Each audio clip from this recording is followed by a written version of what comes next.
What's up, boys and girls and everyone in between? It's your boy Blackjack Buck. It's maybe 8 o'clock Saturday morning, going to work, and it's like my third attempt on this video because I feel like the other ones are too long. The last one I did yesterday was like 36 minutes, which is a big difference from the 12 minutes that the other one was, and I don't even think I finished anyway. So today I wanted to talk a little bit about alcohol addiction and how and why I got sober 7.5 years ago, a little more now, but well, basically try and keep it around 10 minutes. But I feel like I kind of had this obsession with drinking since I was a little kid, since I was, I don't know, maybe 8, when I took my first little sip of beer. And from there I was like, this is cool because it's like wrong and it's bad. That makes it cool to me, I guess. I don't know. And I'm the youngest of 5 siblings. My oldest 2 brothers, Jim and John, were in like metal bands growing up here. So they like to drink because they were in that rock and roll lifestyle. And my other brother, just older than me, him and I are the only ones that skateboard. And so we grew up watching, the Baker dudes, fucking CKY, BAM, all that stuff. And it kind of seemed to be part of that lifestyle, which I still see it everywhere I go, all around the world these days, because I still am a skateboarder, and everywhere I go, it seems to me that drinking, smoking weed has been accepted as part of the lifestyle. Seems to just be accepted as part of life in general. It's I don't know, it's a way of numbing whatever down, having a good time, being more comfortable in our own skin. I definitely drank for the same reasons, not only to numb physical pains of going out skateboarding and throwing myself down shit and all of that, but also internal pains and internal conflicts that I've dealt with for as long as I can remember, really, especially when it comes to the pain of death of loved ones. For me, I've known that since before I can remember, starting with my dad, who died when I was about 10 months old. And gosh, over the years, just more and more friends, family, homies, just going out way too young, and several of them involving drinking, maybe not necessarily dying from, cirrhosis or whatever, but drunk driving incidents, things of that nature. And it kind of tripped me out to think about recently how some of those friends, after they died, we'd fucking party and get wasted in like memory of them. And it's something I was thinking about recently. Like, that's kind of fucked up, dude. Like, if your boy overdosed on heroin, you wouldn't go fucking shoot up some heroin and be like, this is for you, dude. You know, like, I don't know, kind of a trip. But I got in a lot of trouble as a youngster. Got my first minor in possession of alcohol charge when I was 12, and a month later got into some other trouble, non-alcohol related, but I got 2 years of probation for that. Got arrested once while on probation for drinking at a party, and I still drank pretty much that whole time I was on probation because I only met with my PO once a month, and most of the time it didn't even drug test me. So I was like, well, I can still drink, you know. And skateboarding is what I wanted to do with my life, so being influenced by that culture of, yeah, smoking weed, partying, skateboarding, let's go, let's fucking run it. And that's what I did for a long time. And then I got in trouble again when I was 16, alcohol related, just being a dipshit, and got in a bar fight that year. Was only 16, but yeah, guy ended up, basically, I was trying to hit on these girls outside of this bar, and they were laughing at me. Then their boyfriends came out, they were laughing at me. So I picked the biggest dude and I just decked him right in the face. And he picked me up and slammed me on the ground. Tore 2 ligaments in my shoulder. And yeah, the addiction was getting worse because I was like a couch surfing, more or less homeless kid. Felt very misunderstood and lost and abandoned, and drinking didn't make it better, but it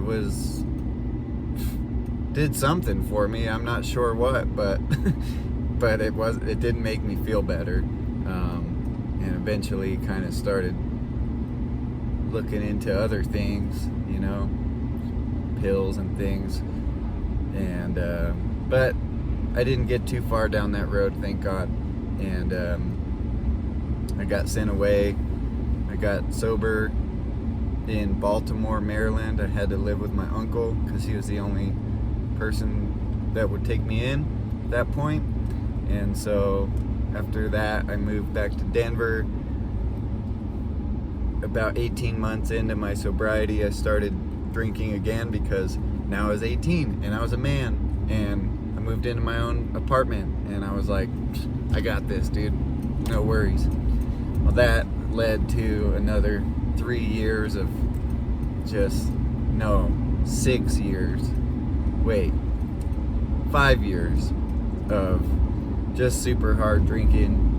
And yeah, especially when I turned 21, it just got like really wild and out of hand. And I went through a bad breakup, and I just got wasted every single day for so long. And I never learned how to deal with the emotions that I was feeling because I just numbed them out and I just fucking drank it all away.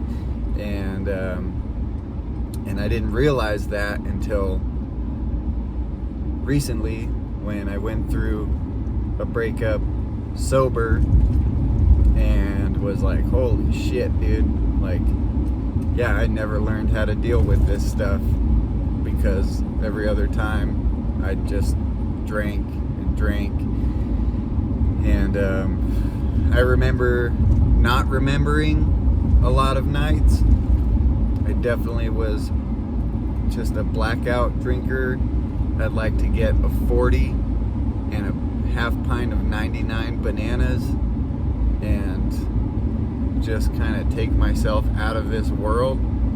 And oftentimes it led to arguments and fights with family and friends and just not good stuff. A lot of times I'd be having a great time. Maybe I'd be a little loud and energetic, and there was oftentimes a lot of people that didn't like that for some reason, so they'd start getting annoyed with me and tell me how badly they wanted to beat me up and punch me in the face. So the kind of person that I was, I would basically beg them to do it. I'd tell them, go ahead, quit fucking talking about it and just fucking do it already, hit me. And then they would, and then that's how I got my nose broken. And usually I would never hit them back. I would just laugh at them, spit blood at them, ask them how they feel now, ask them if that made them feel better. Yeah, kind of a fucking psycho, crazy, drunk bastard. So, that's basically how the story of my drinking ended in 2016, March of 2016. I was out with my friend. I took him to get a tattoo for his birthday, and then we were just drinking all day, getting tattooed, and then drank more after, and went to this skate video premiere that was kind of whack. So we were like, obviously wasted, drinking more and talking a bunch of shit. And my friends that we went with were like, yo dude, I'm fucking done dealing with you, like where can I drop you off? I'm like, fuck, this is in Denver. Like, I'll just take me to the fucking light rail station, I guess. So they did. I tried to call another friend for a ride. My phone died right when he answered. So we hopped on the light rail. And we're going back towards our place. Having a good old time. We're singing Beach Boys, Good Vibrations. And all of a sudden this guy's like, hey yo, shut the fuck up. We're like, okay dude, whatever, don't be mad, we're having a good time. It's good vibrations, dude. Fucking Beach Boys. Can't be mad at that, but if you're mad at that, whatever.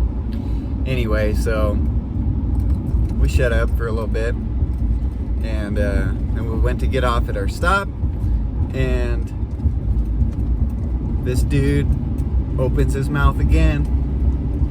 The classic shit. Yeah, y'all lucky I didn't beat your fucking asses. Dude did not know who he was saying that to. So here I go. Alright, motherfucker. You wanna fucking talk all that shit while we're fucking getting off the train, being a bitch while we're about to get off the train, you wanna say something. So fucking guess what? I hold the doors open to the train so the train can't leave. I'm like, you better fucking be a man of your word and come over here and hit me. And don't talk all that shit if you're not gonna do anything about it, dude. So I argued for a second, and he finally, boom, lays one on me. I didn't hit him back. I said, good job, dude. Hope you feel better. Way to be a man of your word. And I let the doors close. And then the cops came. Of course, it was the same cop that was being a dick a month before when we were skating through the park on our way back to our apartment complex. It backs up to our apartment, and this dude just whips up onto the grass, drives up to the gate. He's like, hey, we'll talk to you for a second, guys. Come here, we'll talk for a second. Like, fuck, dude. And so yeah, just being a total dick about it. We're just trying to go home. And I was like, fuck yeah, dude. Of course it had to be you to show up to the scene, because he even said, didn't I stop you guys from skateboarding in the park after dark a couple weeks ago? I'm like, fuck you, dude. Had to be you to show up here. Keep in mind, I'm fucking wasted. I've been drinking for like 12, 13 hours now at this point. And so I got mad. I'm like, dude, I didn't even do anything. I didn't fucking hit anybody. I didn't assault anybody. I'm the one that got assaulted. Like, check the fucking tapes, dude. I didn't do shit. And of course, then I just went into a blackout. I fucking totally blacked out. And I remember little flashes of like scrambling, trying to get away. And my friend yelling at me to chill out, which I did not do until this cop punched me out. And yeah, basically I swung on this guy, on the cop, and tried to run away while I was blacked out. And when I remember coming back to, hands cuffed behind my back, sitting on the ground, and my head was down, and when I opened my eyes, all I could see was fucking blood everywhere. And then I looked up, and there's like 6 cops, and just waiting for me to wake up. And so, yeah, after that, I knew where I was going, and I sobered up pretty quick and started being cooperative. They had to take me to the hospital because he split my lip open when he punched me. And so he was there in the hospital with me. I told him I was sorry for being a shithead, and he said he was sorry for punching me in the face. And from there I went to jail for the night, and my mom was in town, so she bailed me out the next day. And then I had to go to court about a month later, and I don't know if it was because I was cooperative towards the end and apologetic and whatever, but they blessed me with 1 week in jail for assaulting a cop, basically, and didn't even charge me for that. They charged me with resisting arrest. The initial charge was hindering public transportation, and then led to assault on a police officer. And so I served out my 1 week sentence and didn't have any fines or probation or nothing. I was very, very lucky, and I took that as a blessing from God, the universe, I don't know, but something was looking out for me. And I said, that's it, dude. I'm not fucking trying to go back to this place ever again. So I didn't drink for 6 months, and then I went to Nepal for 3 weeks with my mom and my brother. And I had never been out of the country before. The last thing I wanted to do was be rude and reject any kind of offerings. So of course the first thing my mom's friend's son offered when we got there after fucking 36 hours of traveling was a shot of this like Nepalese moonshine, Roxy they call it. And I was hesitant, but I ended up drinking it, and it was fine.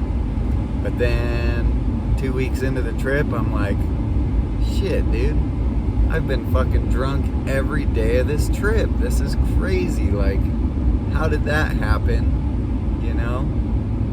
And so when I got back on the plane to come home, I was like, no more, dude. This has to fucking stop. And that was Halloween of 2016. That was the last time I ever had a drop of booze. And I'm very grateful for that. Life is not perfect, but I get to learn how to deal with it without running from things, you know. And yeah, sometimes life sucks. Sometimes stupid shit happens, and people still die. People I love still die. But I don't have to drink about it anymore. I get to learn how to deal with it. Like, I just get to learn how to deal with it, you know, and find other ways of coping with the pain, the stress, the fucking traumas of life, and learning not to dwell on the past has been a big thing for me, because I think that's where a lot of stuff came from, a lot of the reason why I drank, and it's difficult to deal with all those things. It's not an easy road, but it does get easier, and now I don't have any desire to drink whatsoever. I have to explain that to people very frequently, especially when I travel. Like, people will be like, yeah, we're gonna get some drinks, you want to grab some beers? Or I'm like, nah, I don't drink anymore, I quit, whatever, however many years ago. Oh, okay, but you just only drink a little sometimes, or like special occasions? I'm like, no, dude, I have not had one single fucking little piece, one single little drop, because I can't, because I can just have one beer, but the person inside me that comes out once I have that one beer, that fucker can't get enough. 1,000 is not enough for that guy, and I don't want to deal with that guy anymore. And so yeah, 7.5 years in, and life's chill, you know. A lot of wonderful things have happened. I've gotten to travel a lot because I save a lot of money, and I'm not doing stupid shit. I'm not in jail. I don't have any problems being around it anymore, because it's just very accepted. And there's a lot of people, when I tell them that I don't drink, I can't tell you how many times I've heard, oh, that's so cool, man. I feel like I probably need to stop too. Like, I think I drink a lot, and I've tried to stop, but you know, it takes what it takes for everybody, and everybody's bottom is different. But one thing that I learned is you can hit that bottom anytime. All you gotta do is just stop digging. You know what I mean? And I know it's very easy because it's so accepted in cultures everywhere around the world. Just drinking, take a drink, take a smoke, fucking whatever. But you know, and if you're not causing any problems, you know, that's cool, that's good. But the thing is, it's hard to see that you have a problem. Just because you're not causing problems doesn't mean you don't have a problem with your drinking. And I'm not telling anybody what to do, but you know, if you've thought about that, or if you've considered that, then just know that there's a better way. There's another way. You don't have to drink. You don't have to do it just because it's like something you already do regularly, and something your friends do, and it's a way to, you know, be more comfortable in your own skin. I would suggest learning to be comfortable in your own skin without needing any of that. So that's my story of how I got sober, and now I'm at my job site, so I gotta go. Love you all. Feel free to ask any questions in the comments, because I'm an open book, and I believe in sharing my story and my experience and strength and hope and all of that. And yeah, if you have questions, or you want to write to me personally, I I think there's a way to do that. I don't know, but you can hit me up on the Instagram direct message or whatever, or just leave a comment, drop a like if this helped you out, and if there's somebody that might be interested in hearing this story, or if it sounds like somebody you know, then share this video. So, love you all. Thanks for listening. Have a great day. Talk to you later. More Colombia videos coming soon. I'm working on editing those. Peace out, y'all.